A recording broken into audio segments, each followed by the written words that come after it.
మన ప్రభువును మన రక్షకుడైన క్రీస్తు వారి అతి పరిశుద్ధ నామంలో మీ అందరికీ సర్వశుభములు కలుగునుగాక. సందర్భంలోకి వెళ్ళి చూడగలిగితే, నీ మాటలకు నాకు దొరకగా నేను వాటిని భుజించి తిని అంటున్నాడు. మనము దేవుని పేరు పెట్టబడిన ప్రజలుగా మనం ఈ లోకంలో ఉన్నప్పుడు వాటిని భుజించి ఇతరులకు ప్రకటించాలి. మేలిమి బంగారము కంటేను వెండి కంటేను నీ మాటలు కోరదగినవి, తేనె కంటేను జుంటి తేనె దారల కంటే మధురమైనవి అంటున్నాడు.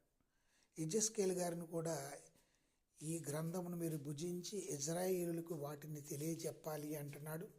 యోహాను గారిని కూడా ఒక చిన్న పుస్తకాన్ని ఇచ్చి ఆ పుస్తకాన్ని తిను అన్నప్పుడు యోహాను గారు అది తిన్నప్పుడు మరి నోటికి తేనె వలె ఉన్నప్పటికీ లోపలికి వెళ్ళినప్పుడు చేదుగా ఉన్నదని చెబుతున్నాడు. ప్రియులారా, దేవుని మాటలు ఎంత మధురమో, ఆయన నామం ఎంత మధురమో